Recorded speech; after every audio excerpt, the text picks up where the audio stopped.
اللہ والصلاة والسلام علی رسول الکریم واعوذ باللہ من الشیطان الرجیم بسم اللہ الرحمن الرحیم۔ پچھلی دفعہ ہم نے دو اہم پیراگراف پڑھے تھے اور وہ فیصلہ کن پیراگراف تھے جو اس سورہ کے اندر اہل ایمان کے ساتھ اور منافقین کے ساتھ جو معاملہ کیا گیا اس کے بارے میں تھے۔ یہ ہمیں معلوم ہے یہ سورہ توبہ دنونت کی سورہ ہے، اور اس میں جو قیامت زمین پہ برپا ہوئی اس کے بارے میں جو سامنے مخاطبین تھے بڑے بڑے فیصلے کیے گئے۔ سب سے پہلا فیصلہ مشرکین عرب کے بارے میں کیا گیا، اور اس کے بعد دوسرا فیصلہ اہل کتاب کے بارے میں آیا، اور اب تیسرا اور چوتھا فیصلہ جو ہے نا وہ اہل ایمان اور منافقین کے بارے میں آیا ہے۔ یہ ہم جب پچھلی دفعہ پڑھ رہے تھے تو اس میں آیا نمبر جو 100 ہے، یہ ہم نے دیکھا تھا کہ یہ اہل ایمان کے لیے ہے۔ یہ رضی اللہ عنہم کا جو جملہ آیا ہے یا فریز آئی ہے، یہ قرآن مجید میں اور جگہوں پہ بھی استعمال ہوئی ہے، لیکن ظاہر ہے کہ یہاں پہ جس طریقے سے یعنی ایک فائنل بات کہی گئی اور پوری بات کہی گئی ہے اس کو یہاں پہ سمیٹا ہے۔ ایسے ہی منافقین کے بارے میں معلوم ہے کہ دوسری مدنی صورتوں کے اندر بھی بڑے سخت کلمات کہے گئے ہیں، اور اسی طریقے سے ان کو جو ہے نا دھمکی دی گئی ہے، یعنی مختلف پہلوؤں سے، وہ بھی ہمارے سامنے موجود ہے۔ لیکن یہاں پہ جو بات کہی گئی ہے وہ فائنل فیصلہ کن جو ہے نا انداز سے بات کہی گئی ہے کہ جو منافقین اپنے نفاق میں جو ہے نا وہ پکے رہیں گے، اپنی منافقت میں پکے رہیں گے، اور اس پہ ظاہر ہے کہ مضبوطی کے ساتھ جم جائیں گے، تو ان کے لیے ہے دراصل یہ جو سزا بیان کی گئی ہے، کہ ان کو ابدی جہنم ہے، اور دنیا میں بھی ظاہر ہے ان کو عذاب ہوگا، اور ان کے لیے قبر کا عذاب بھی ہوگا، برزخ کا عذاب بھی ہوگا۔ تینوں عذاب جو ہے نا یہاں پہ ان کے لیے ڈکلیئر کیے گئے ہیں۔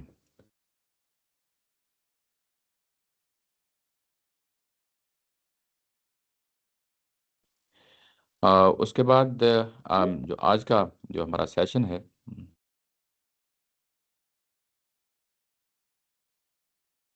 جی، اس کے بعد آ، جو آج سے متعلقہ چیزیں ہیں، ظاہر ہے کہ اگلا پیراگراف شروع ہو رہا ہے، وہاں سے اب ہم اس کو دیکھتے ہیں۔ یہ تمام جو جتنے بھی مخاطبین ہیں وہ اب ہمارے سامنے جو ہے نا وہ آ چکے ہیں، اور اب اس کے بعد سورہ کا جو ہے نا خاتمہ اس کا آغاز ہو رہا ہے۔ اب اس میں کچھ اور جو ہے نا جو فریق ہیں ان کو بھی ظاہر ساتھ لے لیا گیا ہے، لیکن یہ ایکسیپشنز کی صورت میں ہیں، یعنی جو میجر جو فیصلے تھے وہ اوپر سنا دیے گئے ہیں۔ اب اس کے بعد جیسا کہ میں نے بتایا کہ سورہ جو ہے نا اپنے اختتام کو پہنچ رہی ہے، اور اب یہاں پہ کچھ ایسے پہلو لیے جائیں گے جو سورہ کے اختتام میں یعنی اختتامیہ میں جو آتے ہیں۔ ان میں سب سے پہلا جو پہلو ہے وہ ابھی جو ریسنٹلی موضوع ہم نے اوپر دیکھا ہے، پڑھا ہے، اس کے بارے میں ہے۔ ابھی ہمیں معلوم ہے کہ اوپر یہ جو فیصلہ سنایا گیا تھا، السابقون الاولون من المہاجرین والانصار والذین اتبعوا باحسان، یہ ظاہر ہے کہ چوٹی کے لوگ ہیں، صف اول کے لوگ ہیں، خواہ وہ سابقون الاولون ہی کیوں نہ ہوں، یا ان کے بعد ان کی اتباع میں آنے والے جو لوگ ہیں وہ کیوں نہ ہوں۔ یہ دونوں یعنی جو مسلمانوں کے اندر، اہل ایمان کے اندر یہ دونوں گروہ ہیں، یہ چوٹی کے لوگ ہیں، نمایاں لوگ ہیں، اور انہی کے لیے ظاہر ہے کہ دنیا میں جنت کا جو وعدہ سنایا گیا ہے، جنت کی بشارت سنائی گئی ہے، یہ دنیا کے اندر جو ہے نا فیصلہ سنایا گیا ہے، انہی کے بارے میں یہ فیصلہ سنایا گیا ہے۔ اچھا، اس کے بعد جب ہم اگلا جو ہے نا پیراگراف دیکھتے ہیں جس میں منافقین ہیں، منافقین بھی ظاہر ہے چوٹی کے منافقین ہیں، جو ظاہر ہے کہ مردو کا لفظ آ گیا ہے جس میں یہ کہا گیا ہے کہ وہ اپنے نفاق میں طاق ہو چکے ہیں، اپنے نفاق میں جو ہے نا وہ یعنی گاڑے ہیں اور مضبوط ہیں، ان کے لیے یہ لفظ یہاں پہ استعمال ہوا ہے۔ لیکن کیا اس کے علاوہ بھی کوئی اور فریق ہو سکتے ہیں؟ ظاہر ہے کہ انہی مسلمانوں کے ہاں تو ذہن میں آتا ہے، ظاہر ہے کہ کمزور مسلمان بھی ہو سکتے ہیں، تو یہ اب ان کے بارے میں بات ہو رہی ہے۔ وہ یہ ہے کہ وَآخَرُونَ اعْتَرَفُوا بِذُنُوبِهِمْ خَلَطُوا عَمَلًا صَالِحًا وَآخَرَ سَيِّئًا۔ اچھا، اور اس میں یہ کہا گیا کہ کچھ اور لوگ بھی ہیں، کچھ لوگ بھی ہیں، ان کو نیچے اگر آپ دیکھیں تو یہ بریکٹ میں رکھا ہے، ان کے علاوہ کچھ اور لوگ بھی ہیں، یعنی یہ لوگ جو دوسرے ہیں اب ان کو آخر کا لفظ بول کے یہ بات کہی گئی ہے، اور جو مضمون ہے اس سے یہ واضح ہوتا ہے کہ یہ منافقین نہیں ہیں۔ یعنی یہ منافقین نہیں ہیں، ان سے کچھ غلطی ہو گئی، ان سے غلطی ہو گئی، یعنی یہ نہیں جا سکے۔ یہ تبوک کے جو نفیر عام تھا، تبوک ہی اصل میں جو غزوہ تبوک ہے وہی فیصلہ کن ہوئی ہے، یعنی اس آخری جو دنونت جو سنائی گئی ہے، وہ دنونت جب سنائی گئی ہے تو اس میں جس میں ٹرننگ پوائنٹ آیا ہے وہ اصل میں یہی آیا ہے جس کو ہم غزوہ تبوک کہتے ہیں۔ تو یہ غزوہ تبوک میں یہ لوگ نہیں جا سکے تھے، لیکن حالانکہ یہ بھی یعنی مسلمان تھے، اہل ایمان میں سے تھے، اور یہ منافقین میں سے نہیں تھے، اور اس لیے ان کا تعارف اس انداز سے سنایا گیا ہے کہ وہ جو دوسرے لوگ ہیں، وہ جو دوسرے لوگ ہیں، یعنی یہ بات یعنی ڈسٹنگوش کرنے کے لیے، ڈفرینشیٹ کرنے کے لیے ہے۔ یہ ظاہر ہے کہ ان کو ان کے ساتھ نتھی نہ کیا جائے جن کو اوپر منافقین کہا گیا ہے، ان کو علیحدہ سے ظاہر ہے کہ ٹریٹ کیا جائے۔ یہ منافقین نہیں ہیں بلکہ کمزور مسلمان ہیں، اور انہوں نے کیا کیا ہے کہ انہوں نے کیا آخرون اعترافوا بذنوبہم، انہوں نے اپنے گناہوں کا اعتراف کر لیا ہے، اعتراف کر لیا ہے۔ اگر آپ پیچھے جو مضامین ہم نے پڑھے ہیں منافقین کے بارے میں، تو وہاں بار بار یہ جملہ آ رہا تھا کہ یہ جب آپ واپس جائیں گے تبوک کے یعنی اس سفر سے، تو یہ یقیناً یعنی قسمیں کھائیں گے اور آپ کو یعنی منوانے کی یہ کوشش کریں گے کہ ہم سے کوئی جو ہے نا اس معاملے میں یہ عذر لاحق ہو گیا تھا، یہ جو ہے نا وجہ تھی جس کی وجہ سے ہم نہیں جا سکے، تو اپنے ان عذرات کو پیش کرنے کے لیے، ان بہانوں کو پیش کرنے کے لیے یقیناً قسمیں کھائیں گے۔ لیکن یہ لوگ ہیں، انہوں نے قسمیں نہیں کھائیں، یعنی ان کے سامنے جب یہ جب واپس آئے ہیں نبی محترم صلی اللہ علیہ وسلم جو ہے نا، تو ظاہر ہے کہ ان کے سامنے جو اوپر آیات ان کو سنائی گئی ہیں جو منافقین کے حوالے سے، یہ اوپر جو آیات ان کے سامنے آئی ہیں، تو انہوں نے جب دیکھا ہے کہ ظاہر ہے کہ یہ تو معاملہ بڑا گمبھیر ہو گیا ہے، بڑا پیچیدہ ہو گیا ہے، اور یہ اس طریقے سے کہ جو کچھ بات اوپر کہی گئی ہے یہ تو منافقین کو بالکل جدا کر دیا گیا، لدا کر دیا گیا ہے، اور اب ہمارا کیا بنے گا؟ ظاہر ہے کہ ہم سے بھی کوئی غلطی ہوئی ہے، اور اب انہوں نے کیا کیا کہ انہوں نے یعنی آگے بڑھ کے اعتراف کیا ہے اپنے گناہوں کا، آگے بڑھ کے اعتراف کیا ہے، یعنی اپنے گناہوں کا اعتراف کیا ہے بذنوبہم، یعنی ظاہر ہے کہ جب اللہ اور اللہ کے رسول نے ان کو پکارا تھا اور وہ نہیں جا سکے، تو اس میں جو کچھ ان کے ساتھ معاملہ ہوا یہ ظاہر ہے کہ گناہوں کا معاملہ تھا، اور انہوں نے اپنے گناہوں کا اعتراف برملا کیا ہے، کھلے عام کیا ہے، اور ان کے بارے میں یہ کہا گیا کہ خلطو عملا صالحا، یہ وہ لوگ ہیں جنہوں نے اپنے اعمال ملے جلے کیے ہیں۔ خلطو یعنی یہ تو اردو میں بھی استعمال ہوتا ہے، خلط ملط کرنا، یعنی دو چیزوں کو آپس میں ملا دینا، تو یہ ان کے اعمال جو ہیں ان کے ملے جلے سے ہیں۔ آگے اس کو کھول بھی دیا ہے کہ وہ اعمال جو ملے جلے سے ہیں وہ کون سے ہیں؟ صالحا و آخر سیئا، کہ یہ اعمال جو ہیں یہ نیک بھی ہیں اور برے بھی ہیں، اچھے بھی ہیں اور برے بھی ہیں، یعنی اچھے اور برے دونوں اعمال کو ساتھ لیے ہوئے یہ لوگ ملے جلے ان اعمال کے ساتھ زندگی گزار رہے تھے، یعنی ان سے کوتاہیاں بھی ہوتی تھیں، غلطیاں بھی ہوتی تھیں، لیکن ہمیشہ آگے بڑھ کے اعتراف کر لیتے تھے اپنے گناہوں کا، اور کوشش کرتے تھے کہ آگے بڑھیں، اور آگے بڑھ کے جو ہے نا وہ آ، یعنی وہ بھی اہل ایمان میں سے اچھے لوگوں میں سے شامل ہو جائیں۔ لیکن اس کے ساتھ ساتھ ظاہر ہے کہ انسانوں کے ساتھ یہ معاملہ لگا ہوتا ہے کہ بعض انسان ڈیفینیٹلی بڑے مضبوط یعنی ارادہ اور عزم کے لوگ ہوتے ہیں، اور بعض لوگ جو ہے نا وہ ذرا کم ہوتے ہیں، تو ظاہر ہے ان کا معاملہ عام لوگوں جیسا تھا کہ جس میں گناہ بھی ہوتے تھے اور اچھائیاں اور برائیاں بھی ہوتی تھیں۔ خلطوا عملا صالحا و آخر سیئا کی صورت میں جو ہے نا یہ جملہ کہہ کے جو ہے نا یہ بات ان کے بارے میں کہی گئی کہ ان کی زندگی پہلے بھی اس طریقے سے رہی ہے، اور عسى اللہ ان یتوب علیہم، اور امید کی جاتی ہے کہ اللہ تعالیٰ کی ذات ان کی طرف جو ہے نا نظر عنایت فرمائے گی۔ یتوبہ کا جب لفظ آتا ہے تو یہ جب انسانوں کے لیے آتا ہے تو توبہ کرنا، اور جب اللہ تعالیٰ کی طرف کے لیے آتا ہے تو ظاہر ہے کہ جب یہ لوگ توبہ انہوں نے کی ہے، اعتراف کر لیا ہے اپنے گناہوں کا، تو اب اللہ تعالیٰ کے ساتھ جب یہ توبہ کا لفظ آتا ہے تو یہ اصل میں نظر عنایت کرنا ہوتا ہے اللہ تعالیٰ کی طرف سے، یعنی ان کی جو توبہ کی دعائیں مانگی گئی ہیں، توبہ یعنی اپنے گناہوں کا اعتراف کیا گیا ہے، گناہوں کا اعتراف کر لینا ہی توبہ کہلاتا ہے، اور جب ان لوگوں نے کیا ہے تو اللہ تعالیٰ کی ذات کی طرف سے جو رسپانس ہے وہ ہے کہ اللہ تعالیٰ کی ذات ان پہ نظر عنایت کرے گی۔ لیکن یہاں پہ جو لفظ استعمال ہوا ہے وہ عصا کا آ گیا ہے، یعنی امید کی جاتی ہے، یعنی اس میں کوئی ایسا نہیں ہے کہ قطعی طور پہ کہہ دیا گیا ہو کہ ہاں ان کو معاف کر دیا گیا، بلکہ امید کی جاتی ہے، یعنی یہ معاملہ ابھی ان کے ساتھ جو ہے نا ظاہر ہے کہ مزید دیکھنے کا ہے، پرکھنے کا ہے، ان کو مستقبل میں مزید دیکھا جائے گا، اور اس کی بنیاد پہ پھر جو ہے نا ظاہر ہے فیصلے کیے جائیں گے۔ ان اللہ غفور الرحیم، بے شک اللہ تعالیٰ کی ذات جو ہے نا وہ معاف کرنے والی ہے اور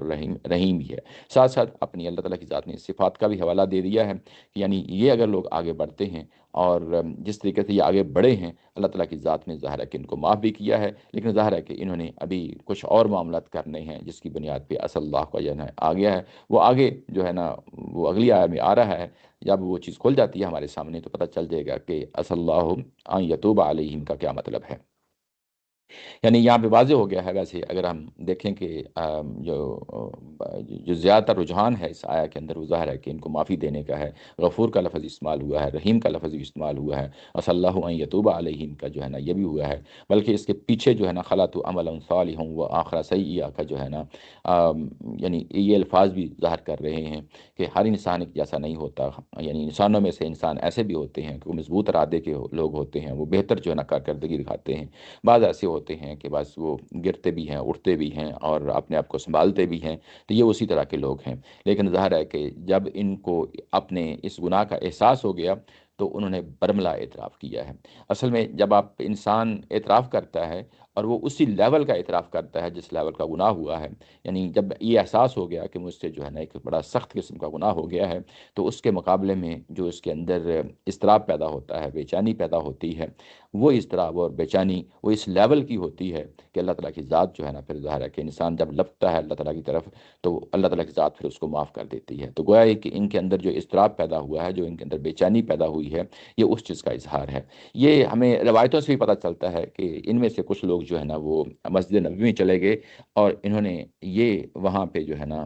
کہا کہ ہم نہ سوئیں گے، نہ کھائیں گے، نہ پیئیں گے جب تک جو ہے نا اللہ تعالیٰ کی ذات اور اس کے رسول ہم سے خوش نہیں ہو جاتے۔ تو گویا کہ انہوں نے جس طریقے سے جو ہے نا لپکے ہیں، اللہ تعالیٰ کی طرف سے جو ہے نا دعائیں مانگی ہیں، اپنے گناہوں کا اعتراف کیا ہے، جو ان کے اندر اضطراب پیدا ہوا، بے چینی پیدا ہوئی، وہ اس لیول کی تھی کہ اللہ تعالیٰ کی ذات نے جو ہے نا ان کی طرف نظر عنایت کیا ہے۔ یعنی اگر آپ دیکھیں اس پوری آیا کو تو اب آپ اس کو قیامت میں لے جائیں، یعنی یہ کہ جو زمین میں قیامت برپا ہوئی ہے اسی طرح جو ہے نا کل کو آسمان پہ یعنی کل کو جو بڑی قیامت برپا ہوگی اسی نوعیت کی جو ہے نا ظاہر ہے کہ یہ ہمیں چیزیں واضح ہو رہی ہیں، یہاں دکھائی دے رہی ہیں کہ کچھ تو وہ لوگ ہیں جو سیدھے سیدھے جو ہے نا جنت میں چلے جائیں گے جس طرح اوپر ذکر آیا ہے، اور کچھ لوگ سیدھے سیدھے جو ہے نا جہنم میں چلے جائیں گے جس طرح اوپر ذکر آیا ہے مشرکین کے بارے میں، اہل کتاب کے بارے میں، یا جو ہے نا ان کے بارے میں منافقین کے بارے میں کہ ان کے ساتھ جو ہے نا اس طرح کا معاملہ کیا جائے گا۔ لیکن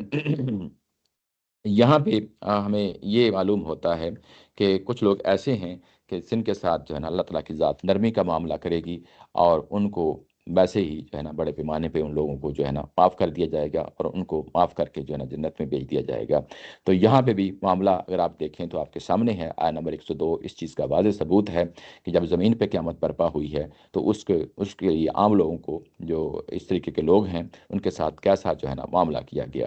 اچھا، اس کے بعد اگلی آیا جو آتی ہے اس میں دیکھتے ہیں کیا ہے، خذ من اموالہم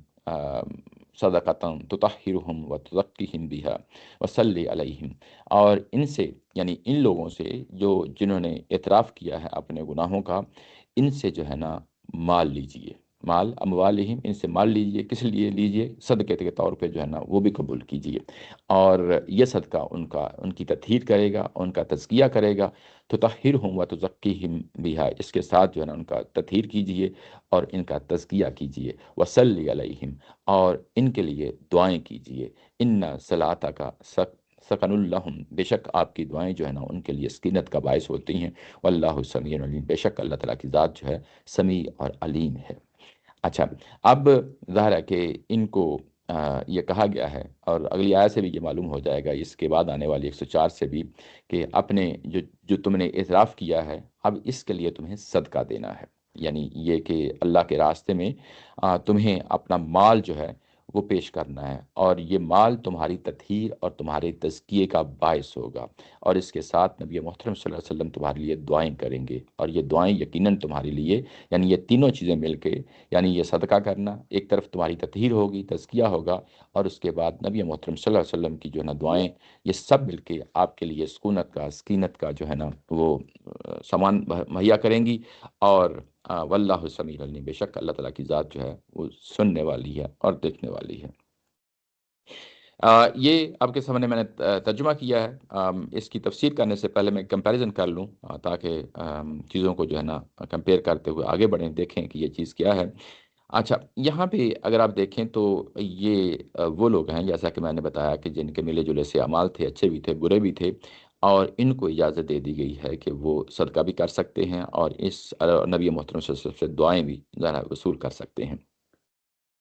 جو خالص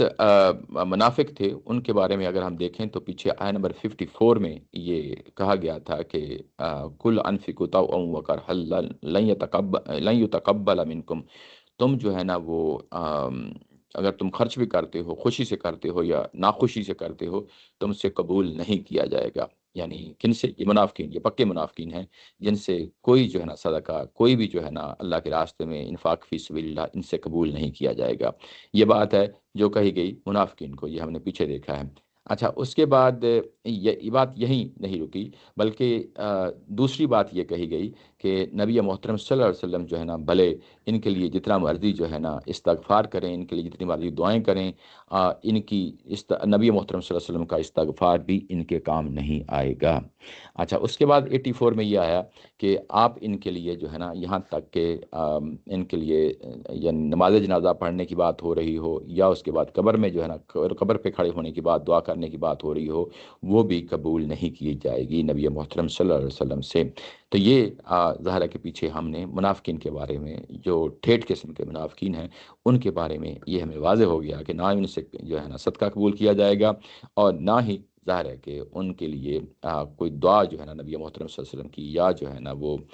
نماز جنازہ ان کے لیے قبول نہیں کی جائے گی۔ جبکہ یہاں پہ ہم یہ دیکھ رہے ہیں کہ ان سے مال بھی جو ہے نا قبول کیا جائے گا، اور اس کے بعد یہ کہ ان کے لیے دعائیں بھی کی جائیں گی۔ اچھا، یہاں پہ ایک اور جو ہے نا پہلو ہے، وہ بھی میں آپ کے سامنے رکھ دوں تاکہ جو ہے نا وہ چیز بھی آپ کے سامنے رہے۔ یہ اگر آپ دیکھیں تو ہاں سوری، جی، یہ آراب میں سے جو لوگ تھے، جو دیہاتی علاقوں میں رہنے والے تھے، جو یعنی صحیح اہل ایمان میں سے تھے، ان کے لیے بھی یہی کہا گیا تھا کہ یہ جو آراب ہیں جنہوں نے اللہ اور اللہ کے رسول پہ ایمان لائے ہیں، آخرت پہ ایمان لائے ہیں، اور ان سے جو ہے نا آپ جو انفاق فی سبیل اللہ کرتے ہیں، یہ سمجھتے ہیں کہ یہ یعنی اللہ تعالیٰ کی طرف قربت کا جو ہے نا ایک وسیلہ ہے، اور اس کے بعد نبی محترم صلی اللہ علیہ وسلم کی جو دعائیں ہیں، صلوات الرسول کا جو لفظ آیا تھا، وہ بھی یعنی ایک وسیلہ ہے، اور بے شک یہ یعنی قربت کا ایک ذریعہ ہے۔ الا انہا قربت اللہم، بے شک یہ یعنی قربت کا ذریعہ ہے، اور یہ ظاہر ہے کہ جو اہل ایمان عراب میں سے ہیں ان کی بات کی گئی ہے۔ یعنی میں نے کمپیریزن کرتے ہوئے پیچھے جو ہے نا اگر آپ دیکھیں تو ٹھیٹ جو منافقین ہیں وہ بھی آپ کے سامنے رکھ دیے، اور اس کے بعد عراب میں سے جو اچھے مسلمان ہیں ان کا بھی ظاہر ہے کہ معاملہ سامنے رکھ دیا گیا ہے۔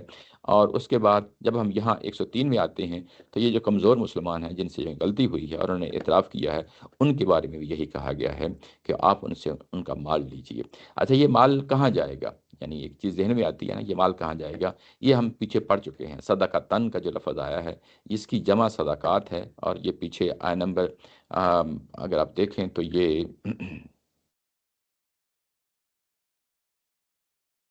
سوری،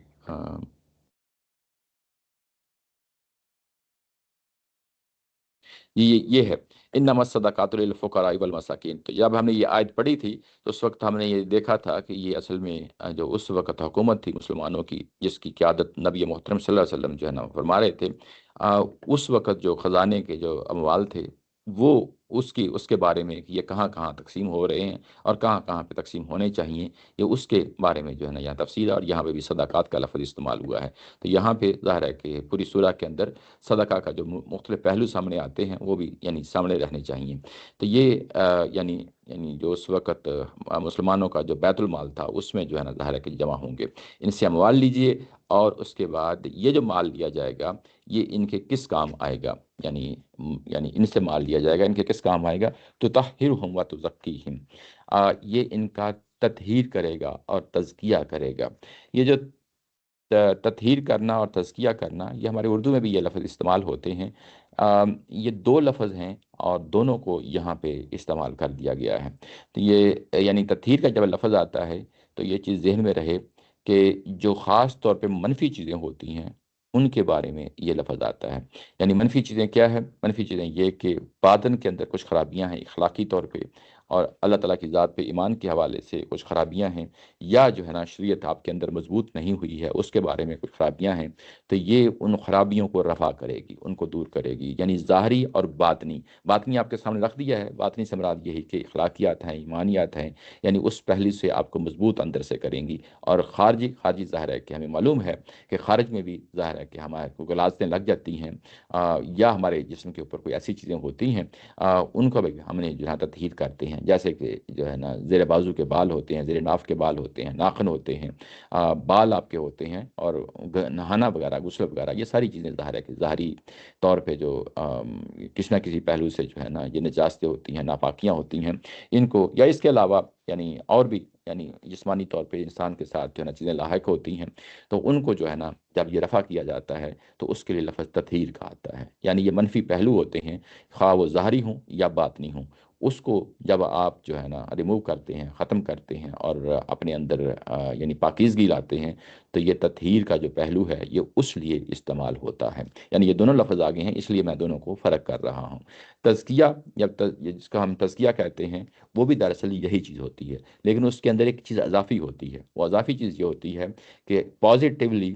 چیزوں کو جو ہے نا اب آپ نے گرو بھی کرنا ہے، کوئی چیزوں کو۔ وہ پازیٹیولی کیا چیزیں ہیں؟ جیسے کہ ابھی جو تطہیر کے بارے میں نے کہا کہ یہ منفی پہلو ہوتے ہیں، ظاہری اور باطنی، یہ تزکیہ کے اندر بھی ہوتے ہیں، ایسا نہیں ہے کہ تزکیہ کے اندر نہیں ہوتے۔ یعنی تزکیہ جب آپ اکیلے بولتے ہیں تو اس کے اندر یہ چیز موجود ہوتی ہے تزکیہ کے لفظ کے اندر، کہ یہ خارجی اور باطنی طور پہ یہ منفی پہلو ہیں، اس کا خاتمہ کرنا ہے، لیکن کچھ خوبیاں ہوتی ہیں، کچھ اچھائیاں ہوتی ہیں، آپ نے ان کی پرورش کرنی ہے، ان کو آپ نے بڑھانا ہے، اپنے اندر جو ہے نا ان کو مضبوط کرنا ہے، اچھائیوں کو۔ کچھ ایسے فضائل ہوتے ہیں، یعنی سچائی کو، یعنی اچھی چیزوں کو اپنے اندر، یا اخلاقیات کی اچھی چیزوں کو جو ہے نا اپنے اندر گریجولی آپ نے اس پہ ورکنگ کرنی ہے، اس کو آپ نے بڑھانا ہے، اس کو آگے لے کے چلنا ہے۔ تو یہ باطنی طور پہ ہو گیا مضبوط ایمان کو مضبوط کرنا ہے۔ ایسے ہی خارجی طور پہ اپنے جسم کے حوالے سے ہوں، سراؤنڈنگ میں ہوں، وہاں آپ نے کچھ چیزوں کو جو ہے نا پھر جو ہے نا اس کی افزائش کرنی ہے، اس کو بڑھانا ہے، گرو کرنا ہے۔ تو یہ پازیٹیو پہلو بھی جو ہے نا جو ہوتے ہیں تزکیہ کے لفظ میں آ جاتے ہیں، تطہیر کے اندر یہ نہیں آتے۔ تو اس لیے دونوں کو جب ہم اکٹھے دیکھ رہے ہیں تو یہ اس فرق کے ساتھ دیکھ رہے ہیں کہ تزکیہ میں عمومی طور پہ جو ہے نا وہ یعنی نفی کا پہلو ہے، اور جبکہ تطہیر میں نفی کا پہلو ہے، اور تزکیہ میں جو ہے نا مثبت پہلو ہے۔ تو دونوں ملا کے جو تطہیر اور تزکیہ کا جو مفہوم آتا ہے وہ سامنے آتا ہے۔ یہاں ایک بڑی اہم پوائنٹ ہے، وہ اہم پوائنٹ یہ ہے کہ دین کا مقصد کیا ہے۔ یہ جگہ جگہ ہمیں معلوم ہو جاتا ہے، وہ بس یہی مقصد ہے جس کو ہم تزکیہ کہتے ہیں، تطہیر کہتے ہیں۔ یہ کوئی انقلاب برپا کرنا دنیا میں نہیں ہوتا، جیسا کہ عمومی طور پہ جو ہے نا موجودہ دور میں یعنی ایک چیز کو اس طریقے سے بھی جو ہے نا سمجھا گیا ہے۔ لیکن اصل جو دین کا مقصد ہے وہ یہی ہے، تزکیہ ہے، تطہیر ہے، جس کو قرآن مجید میں بیان کیا گیا ہے۔ یہی تطہیر اور یہی تزکیہ جو ہے یہ کل کو قیامت میں ہمارے کام آئے گا، ہمیں جنت میں لے کے جائے گا۔ اور دنیا میں اگر آپ کی تطہیر اور تزکیہ ہو گیا ہے تو یہی لوگ ہیں خوش قسمت جو کل کو قیامت والے دن جو ہے نا جنت میں جانے والے ہوں گے، انہی سے جنت جو ہے نا آباد ہوگی۔ تو یہاں پہ بھی وہ جو قرآن مجید جو مقصد سامنے رکھتا ہے، یعنی اس پورے دین کا مقصد کیا ہے، اگر ہمیں کوئی ایک لفظ میں پوچھنا چاہے تو وہ تطہیر اور تزکیہ ہے۔ تطہیر اور تزکیہ ہی دین کا مقصد ہے۔ اب آپ کسی پہلو سے بھی لے لیں، خواہ وہ عبادات ہیں، انسانوں سے متعلق کوئی چیز ہے، یا اللہ تعالیٰ کی ذات سے متعلق کوئی چیز ہے، یعنی جو پہلو بھی دین کا ہمارے سامنے آتا ہے اس کا اینڈ رزلٹ کیا ہے، وہ یہی تطہیر اور تزکیہ ہے۔ ہماری شخصیت نے نکھرنا ہے، ہماری شخصیت نے بہتر ہونا ہے۔ اور یہاں پہ بھی ان کو بھی یہی کہا گیا ہے کہ جب آپ ان سے صدقہ لیں گے، اب آپ جب ہم ان سے صدقہ لیں گے تو تطہیر اور تزکیہ ہوگا۔ یہ کیسے ہوگا؟ یعنی یہ بھی تو انسان کے اندر سوال پیدا ہوتا ہے نا کہ میں مال خرچ کر رہا ہوں اور اس مال کے نتیجے میں تطہیر اور تزکیہ میرا کیسے ہو جائے گا؟ یعنی یہاں پہ اگر آپ دیکھیں تو بنیادی معاملہ جو ہے ان سب لوگوں کے ساتھ جو پر منافقین کے بارے میں بار بار ذکر آ رہا تھا، اور یہاں پہ بھی اگر آپ دیکھیں تو اصل میں اہم چیز جو ہوتی ہے وہ مال سے محبت ہوتی ہے، اپنی اولاد سے محبت ہوتی ہے، اپنی جان سے محبت ہوتی ہے۔ تو یوں ہی انسان جو ہے نا مال خرچ کرتا ہے، اللہ کے لیے خرچ کرتا ہے، انسانوں پہ خرچ کرتا ہے، تو مال سے جو محبت ہے وہ گریجولی جو ہے نا وہ محبت اس کی وجہ سے اپنا راستہ جو ہے نا بنانا شروع کر دیتی ہے، کہ انسان کے اندر اس کے اندر جو منفی پہلو ہوتا ہے یعنی جان و مال سے محبت کا، وہ مضبوط نہیں رہ جاتا، بلکہ آہستہ آہستہ اس کی جڑیں جو ہے نا یعنی یوں کہہ لیں کہ کمزور ہوتی چلی جاتی ہیں اس مال کی محبت سے، دنیا سے محبت سے، اولاد کی محبت سے۔ تو انسان جو ہے نا اپنے بڑے جو یوں کہہ لیں کہ جو آدرش رکھتا ہے، اپنے سامنے بڑے مقاصد رکھتا ہے، ان کے سامنے رکھتے ہوئے جب مال خرچ کر رہا ہوتا ہے تو گویا کہ یعنی یہ اپنی اس مال کی محبت سے گریجولی یعنی اس کی جو گرفت ہے وہ کمزور ہوتی چلی جاتی ہے، یوں ہی کمزور ہوتی چلی جاتی ہے۔ تو اب اس کے بعد اس کا ایمان ہے، اخلاقیات ہے، اللہ کے حقوق جو ہیں یا انسانوں کے حقوق جو ہیں، وہ اصل پہ اس پہ بھی آپ کی نظر جو ہے نا وہ یعنی آگے بڑھتی ہے، آپ مضبوط ہوتے ہیں باطنی طور پہ، ظاہری طور پہ اس پہ مضبوط ہوتے ہیں، اور اس پہ دم یعنی آپ جو ہے نا یعنی تھم جاتے ہیں۔ تو اس طریقے سے یعنی جو مال کی محبت ہے، دنیا داری کی محبت ہے، وہ کمزور ہوتی چلی جاتی ہے، جبکہ اس کے بعد جو بڑے نظریات ہیں، بڑے خیالات ہیں، وہ آپ کے اندر جو ہے نا وہ یعنی مضبوط ہونا شروع ہو جاتے ہیں۔ تو یہی وجہ ہے جس کے لیے یہاں پہ ان سے کہا گیا کہ ان سے صدقہ لیں اور ان سے مال لیں اور ان کی تطہیر کریں، ان کا تزکیہ کریں۔ اور بس یہی بات نہیں بلکہ آگے مزید یہ کہا ہے کہ وصلی علیہم، اور ان کے لیے دعائیں کریں۔ اب یہ دعاؤں کی نیچر کیا ہے؟ دعاؤں کی نیچر جو ہے ظاہر ہے کہ اللہ تعالیٰ کی ذات، اللہ تعالیٰ کی ذات نبی محترم صلی اللہ علیہ وسلم سے جو نا فرما رہی ہے کہ جو ہے نا جب یہ کام کریں گے اور اس کے بعد آپ کیونکہ یہ اعتراف بھی کر چکے ہیں اپنے گناہوں کا، اور ان کو جو ہے نا امید بھی دلائی جا چکی ہے کہ اللہ تعالیٰ کی ذات جو ہے نا ان کے گناہوں کو معاف کرے گی، تو اس کی بنیاد پہ جب آپ بھی دعائیں کریں گے ان کے لیے کہ ان کے گناہوں کو معاف کر دیا جائے، ان سے غلطیوں کو معاف کر دیا جائے، اور ان کے جو تزکیہ اور تطہیر کے لیے جو صدقہ ان دے رہے ہیں اس کو قبول فرمایا جائے، ظاہر اللہ تعالیٰ کی ذات نے اس کو قبول کرنا ہے، تو یہ اس طرز کی جو ہے نا وہ دعائیں نبی محترم صلی اللہ علیہ وسلم جب کریں گے، ان صلاتک سکن اللہم سکن اللہم، اور جب آپ اس طریقے سے آپ ان کے لیے دعائیں کریں گے، دعائیں مانگیں گے، تو ان کے لیے سکینت کا باعث ہوگا۔ سکینت کا باعث ہوگا یعنی یہ کہ ان کو امید تو دلا دی گئی ہے کہ اصل اللہ ان یتوب علیہم، کہ اللہ تعالیٰ کی ذات ان کی طرف نظر عنایت کرے گی، اور جب آپ بھی جو ہے نا دعائیں کر رہے ہوں گے اور یہ اپنے طور پہ اس کا اظہار بھی کر رہے ہوں گے صدقہ دے کے، تو یہ ساری چیزیں مل کے جو ہے نا ان کے لیے سکینت کا باعث بن جائیں گی کہ ہم جو ہے نا اس مقصد کی طرف بڑھ رہے ہیں جہاں پہ اللہ تعالیٰ کی ذات حقیقتاً جو ہے نا ہمارے گناہوں کو معاف کر دے گی۔ اس طریقے سے ان کو جو ہے نا سکون ملے گا، ان کو امن ملے گا، ان کی سکینت کا جو ہے نا باعث ہوگا۔ واللہ سمیع علیم، اور آخر میں اب یہ فریز لائی گئی ہے کہ اللہ تعالیٰ کی ذات سنتی بھی ہے اور جانتی بھی ہے، یعنی یہ ایک طرح کی جو ہے نا خوشخبری بھی ہے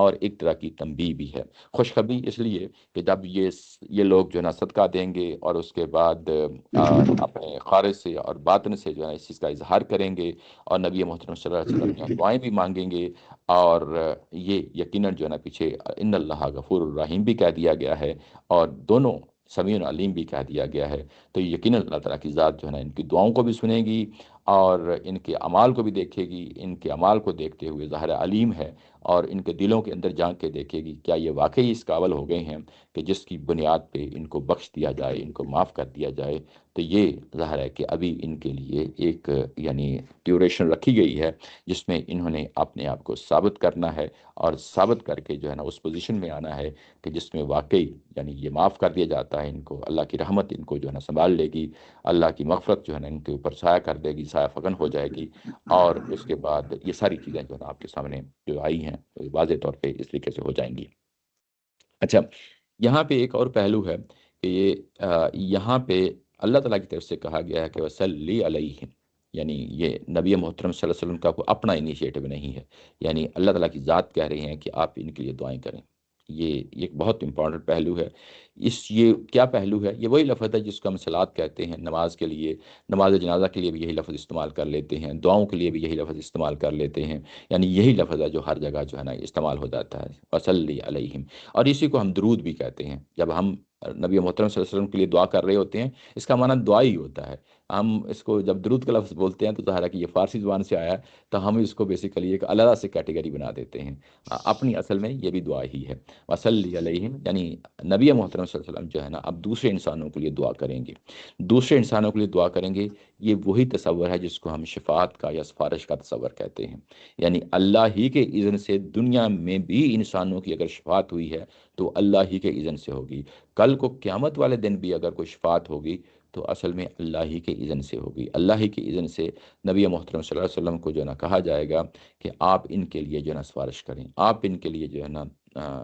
یعنی شفاعت کریں۔ تو یہ شفاعت ہے یا سفارش ہے، وہ بھی ایک طرح کا دعائیہ انداز ہوگا، یہ نہیں ہوگا کہ جو ہے نا ان کو معاف کر دیا جائے، ان کو چھوڑ دیا جائے، ایسا ہرگز نہیں ہوگا، بلکہ وہ بھی اللہ سے دعا ہی کی جائے گی، یعنی پیغمبر بھی اللہ سے دعا کریں گے کہ قیامت والا دن، بڑی قیامت والا دن، کہ ان کو معاف کر دیا جائے، ایسے ہی جیسے دنیا کے اندر یہ قیامت برپا ہوئی ہے، اور ایسے ہی جہاں پہ جس طرح سے واضح عارف چیزیں ہو رہی ہیں، یعنی آپ جو چیزیں دنیاوی قیامت کے اندر جس طریقے سے چیزیں پیش آئی ہیں، کل کو بڑی قیامت میں بھی ظاہر ہے کہ اسی طریقے سے یعنی اسی طریقے سے پیش آئیں گی۔ دنیاوی قیامت ایک طرح کا ٹریلر ہوتا ہے، ایک طرح کا جو ہے نا یوں کہہ لیں کہ اس کی ایک ایکسرسائز ہوتی ہے جو کل کو بڑے پیمانے پہ قیامت والے دن برپا ہونی ہے، اس کو ایک جھلک جو ہے نا دنیا میں دکھا دی جاتی ہے، تو یہ آپ کے سامنے اس کی ایک واضح مثال ہے کہ یہ معاملہ کس طریقے سے ہوگا۔ اچھا، یہ ہم سورہ بقرہ میں پڑھ آئے ہیں کہ یہ تطہیر کا ایک پہلو قیامت والے دن بھی ہوگا، یہ بھی سامنے رہے۔ سورہ بقرہ میں ہم پیچھے پڑھ رہے ہیں کہ یہ تطہیر اور تزکیہ کا جو معاملہ جو یہاں پہ ہو رہا ہے نا، دنیا میں تو ظاہر آپ صدقہ کریں گے، تو کل کو قیامت کے بعد کیسے تطہیر ہوگی؟ تو بیسیکلی تطہیر کا وہ جو عمل ہے وہ کسی سزا کے ذریعے سے ہوگا، چھوٹی موٹی سزا کے ذریعے سے تطہیر کا عمل جو ہے نا وہ سورہ بقرہ میں یہ تصور ہم پیچھے پڑھائے ہیں۔ تو گویا کہ قیامت والے دن بھی تطہیر ہوگی، دنیا میں بھی تطہیر ہو رہی ہے، یعنی جب آپ معلوم ہو گیا کہ کسی نے گناہ کیے ہیں اور اللہ نے اس کا اعلان بھی کر دیا ہے کہ ان کا ہم ابھی تھوڑا سا معاملہ معلق کیا ہوا ہے، جیسے یہاں پہ واضح ہو گیا، ان کا معاملہ معلق کیا ہوا ہے اور انہوں نے ابھی کچھ چیز ثابت کرنی ہے، اور وہ ثابت جب ہوگی تو وہ صدقہ کے ذریعے سے ان کی تطہیر ہوگی، تزکیہ ہوگا، اور اس کے بعد جب یہ اپنی اس پوزیشن میں آ جائیں گے کہ جہاں واقعی ان کو معاف کر دیا جائے گا، تو یہ ایک تطہیر اور تزکیہ کا عمل ان پہ ہو چکا ہوگا، اور یہ اسی صف میں کھڑے ہو جائیں گے جس صف میں اوپر جو ہے نا اچھے لوگ جو ہے نا ظاہر ہے کہ صحابہ کرام کے کھڑے ہوئے ہیں، جن کے جنت کی جو ہے نا وہ بشارت دی گئی ہے، یہ بھی اسی جنت کے پھر مستحق ہو جائیں گے، یعنی اسی انداز میں۔ اور کل کو قیامت والے دن تزکیہ جو تطہیر کا جو پہلو ہے وہ کسی اور پہلو سے ہوگا، ظاہر ہے کہ وہاں پہ تو پھر آپ دنیا میں جس طرح دنیا میں مال خرچ کر رہے ہیں وہاں تو خرچ نہیں کر سکیں گے، تو وہاں کوئی سزا ہوگی، اس کی نوعیت کیا ہے ہمیں نہیں معلوم، لیکن یعنی اس تصور کو پیچھے ہم سورہ بقرہ میں پڑھ آئے ہیں، یعنی اس پہلو سے چیزوں کو جو ہے نا آپس میں ریلیٹ کرتے ہوئے آگے بڑھتے ہیں۔ آگے کہا گیا ہے کہ علم یا علم کیا ان کو معلوم نہیں ہے کہ ان اللہ ہوا یقبل التوبۃ عن عبادہ، کیا ان کو معلوم نہیں ہے کہ یہ اللہ تعالیٰ کی ذات ہی ہے جو انسانوں سے توبہ جو ہے نا اپنے بندوں سے توبہ قبول کرتی ہے، وَيَأْخُذُ الصَّدَقَاتِ اور صدقات جو ہے نا وہ قبول کرتی ہے، وَأَنَّ اللَّهَ هُوَ التَّوَّابُ الرَّحِيمُ، بے شک اللہ تعالیٰ کی ذات جو ہے نا وہ بہت بڑا توبہ قبول کرنے والی ہے اور وہ رحیم ہے۔ یہاں پہ اگر آپ دیکھیں تو یہ جو پیچھے اللہ تعالیٰ کی جو صفات بار بار آ رہی ہیں، یہ اصل میں بہت بڑا حوالہ ہے، یعنی اگر انسانوں سے گناہ ہو جاتے ہیں اور پھر وہ تزکیہ اور تطہیر کی طرف بڑھتا ہے، تو جیسے غفور الرحیم پیچھے آیا ہے، سمیع العلیم آیا ہے، اور یہاں پہ بھی هو التواب الرحیم آیا ہے، تو گویا کہ پچھلی جو حصہ ہے جس میں 103 والی جو آیت تھی، یہ اصل میں پیغمبر سے متعلق تھی، نبی محترم صلی اللہ علیہ وسلم سے جو ہے نا متعلق تھی کہ آپ ان سے مال لیجئے، صدقہ لیجئے، ان کا تزکیہ کیجئے، ان کی تطہیر کیجئے اور ان کے لیے دعائیں کیجئے، اور یہ دعائیں ان کے لیے سکینت کا باعث ہوں گی۔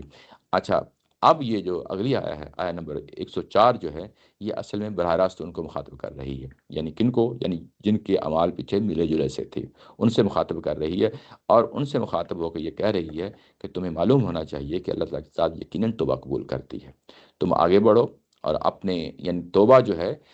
یہ محض توبہ نہیں ہو، یعنی یوں ہی آپ الفاظ بولتے ہیں کہ مجھے معاف کر دیا جائے مجھے، پھر اس کے بعد کوئی کمٹمنٹ ہوتی ہے، کچھ اس کا اظہار ہوتا ہے۔ یہ جو صدقہ کا جو تصور ہے، یہ ہمارے ہاں عمومی طور پہ کئی ایک یعنی چیزوں میں گڑبڑ ہو گیا ہے، یعنی اصل میں صدقہ جو ہے نا اگر آپ دیکھیں تو آپ کے اپنے گناہوں کے لیے جو ہے نا آپ نے صدقہ کیا ہوتا ہے، یعنی یہ تصور جو ہے اگر آپ یہاں سے اگر آپ دیکھیں تو یہ صدقہ گو کہ آپ جو